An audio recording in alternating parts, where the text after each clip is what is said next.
আপনারা যারা ওজন কমাতে চাচ্ছেন, আলতু ফালতু ডাক্তারের কথা না শুনে আপনি নবীজির সুন্নাতের উপরে আমল করেন। বড় বড় চিকিৎসকেরা, ডাক্তারেরা এখন নবীজির এই সমস্ত সুন্নাতকে গবেষণা করে একমত পোষণ করেছেন যে হ্যাঁ, আমরা যে পদ্ধতিগুলো দিচ্ছি এর থেকে নবীজির সুন্নাতের কার্যকারিতা অনেক বেশি এবং অনেক অনেক গুণে বেশি। রাসূল সাল্লাল্লাহু আলাইহি ওয়াসাল্লাম বলছেন, এক নম্বরে আপনি যে সুন্নতটি পালন করবেন, আমি যেটা করেছি সেটা হলো, ক্ষুধা লাগলে আপনি খাবেন এবং সামান্য ক্ষুধা থাকতেই আপনি খাবারটা শেষ করবেন। অতিরিক্ত পেট পূর্ণ করে আপনি কখনো খাবার খাবেন না। আবার ক্ষুধা না লাগলে আপনি খাবার খাবেন না। যখন আপনার ক্ষুধা লাগবে তখন আপনি খাবার খাবেন এবং আপনার পেটে এখনো ক্ষুধা আছে, আপনি তখন খাবারটা শেষ করে ফেলবেন। যতক্ষণ পেটে আটতেছে একদম গলা পর্যন্ত আপনি কখনোই খাবেন না। আল্লামা শেখ সাদী রহমাতুল্লাহ আলাইহির একটা বিখ্যাত গ্রন্থ আছে গুলিস্তা এবং গোস্তা, তার মধ্যে তিনি একটি ঘটনা উল্লেখ করেছেন যে নবীজি সাল্লাল্লাহু আলাইহি ওয়াসাল্লামের জামানায় ইসলামে দীক্ষিত একজন শাসক তিনি শুনতে পারলেন যে মদিনায় কোনো ডাক্তার নেই। তিনি এই কথাটা শোনার পরে একজন বিজ্ঞ ডাক্তারকে মদিনায় পাঠালেন। ডাক্তার সাহেব 1 বছর পর্যন্ত মদিনায় থাকলেন, কিন্তু তার কাছে কোনো রোগী আসলেন না। দীর্ঘ 1 বছরেও যখন তিনি কোনো রোগী পেলেন না, তখন তিনি বিভিন্ন মানুষের কাছে বলতে লাগলেন, মদিনার বিভিন্ন মুসলিমদেরকে বলতে লাগলেন, আচ্ছা আপনারা কি অসুস্থ হন না নাকি? আপনারা কেন আমার কাছে আসেন না? আমি বিজ্ঞ একজন ডাক্তার, আমি আপনাদের চিকিৎসার জন্য আমাকে নিযুক্ত করা হয়েছে, কিন্তু আপনারা কেউ আমাকে চিকিৎসা নিতে আসেন না, আমার কাছে কেন আসেন না বলেন? তিনি বলছেন, নবীজি আমাদেরকে একটা সুন্নাত শিখিয়েছেন, এই সুন্নাতের উপরে আমল করার কারণে আল্লাহ পাক আমাদেরকে অসুস্থ করেন না, আমরা অসুস্থ হই না, বিধায় আপনার কাছে আসি না। ডাক্তার বলছেন, কি সুন্নাতের উপর আমল করেন? তিনি বলছেন, আমরা ক্ষুধা লাগলে খাই এবং ক্ষুধা থাকতেই আমরা খাবার শেষ করি।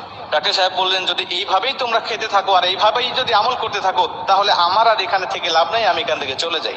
কারণ তোমরা যে পদ্ধতিতে খাবার গ্রহণ করো এতে তোমাদের সব দিক দিয়ে উপকার হবে। তোমাদের শরীরে অতিরিক্ত কোনো ওজনও বাড়বে না এবং তোমাদের শরীরে কোনো রকম রোগ ব্যাধি বাসাও বাঁধতে পারবে না। এজন্য আমার থেকে এখানে লাভ নেই, আমি এখান থেকে চলে যাই। নবীজি সাল্লাল্লাহু আলাইহি ওয়াসাল্লাম বলছেন, তোমাদের যখন ক্ষুধা লাগবে পেটটাকে 3 ভাগ করবে। 1 ভাগ তোমরা খাবার খাবে, অন্য ভাগ তোমরা পানি খাবে, অন্য ভাগ তোমরা শ্বাস প্রশ্বাসের জন্য খালি রেখে দিবে। আমরা জানি ক্ষুধা লাগলে আমরা যখন খাই, খাবার খেতে খেতে পেট পূর্ণ করে খাবার সময় আমাদের ভালোই লাগে, কিন্তু খাবার শেষ হওয়ার পরে ভিতরে অস্থিরতা কাজ করে, কারণ আমি ভিতরে নিঃশ্বাসের জন্য কোনো জায়গা রাখি নাই। কিন্তু আপনি যখন ক্ষুধা থাকা অবস্থায় খাবারটা শেষ করবেন, হয়তোবা তখন আপনি শেষ করতে মন চাইবে না, মনে হবে আরেকটু খাই, কিন্তু আপনি যদি ওই সময় খাবারটা শেষ করে উঠে পড়েন, দেখবেন যে আপনি একটা মানসিক শান্তি পাচ্ছেন, শারীরিক শান্তি পাচ্ছেন, ভিতরে আপনার অনেকটা হালকা লাগতেছে, পাতলা লাগতেছে। 2 নম্বর আমল হলো, নবীজি সাল্লাল্লাহু আলাইহি ওয়াসাল্লাম বলেন যে তোমরা ইশার নামাজের আগেই রাতের খাবারটা শেষ করবে। ক্বাবলাল আশা ওয়াল ইশা, আশা হলো রাতের খাবার, ইশা হলো রাতের নামাজ।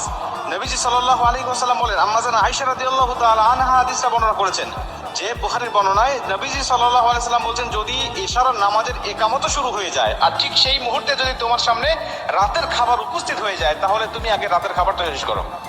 বর্তমান বিজ্ঞান বলছে, যদি কেউ এশার নামাজের আগে খেয়ে ফেলে, তাহলে খাবার খাওয়ার পরে তো যাচ্ছেন, তিনি নামাজের জন্য হেঁটে হেঁটে যাচ্ছেন এবং নামাজের জন্য উঠা বসা করতেছেন, রুকু সিজদা করতেছেন, এরপরে তিনি নামাজ শেষ করে আবার বাসায় আসতেছেন।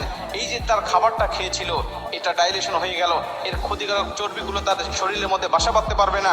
এই জন্য নবীজি সাল্লাল্লাহু আলাইহি ওয়াসাল্লাম ইশারের আগে খাওয়ার কথা বলছেন।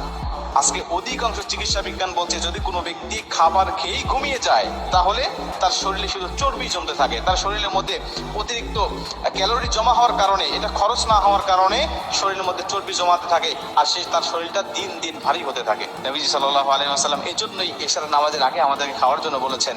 বর্তমান বিজ্ঞান বলছে, নবীজি হলো বর্তমান সমস্ত চিকিৎসকের থেকেও বড় চিকিৎসক, বর্তমান সমস্ত ডাক্তারের থেকে তিনি বড় ডাক্তার। তিনি যা বলে গিয়েছেন, আমরা তার হাদিসগুলো গবেষণা করে নিত্য নতুন বিষয়গুলো আমরা আবিষ্কার করতে পারতেছি।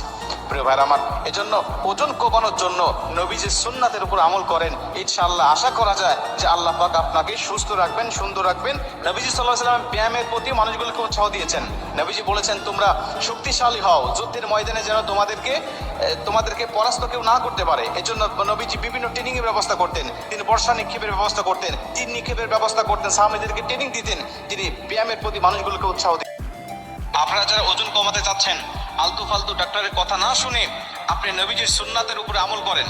বড় বড় চিকিৎসকেরা, ডাক্তারেরা এখন নবীজির এই সমস্ত সুন্নাতকে গবেষণা করে একমত পোষণ করেছেন যে হ্যাঁ, আমরা যে পদ্ধতিগুলো দিচ্ছি এর থেকে নবীজির সুন্নাতের কার্যকারিতা অনেক বেশি এবং অনেক অনেক গুণে বেশি।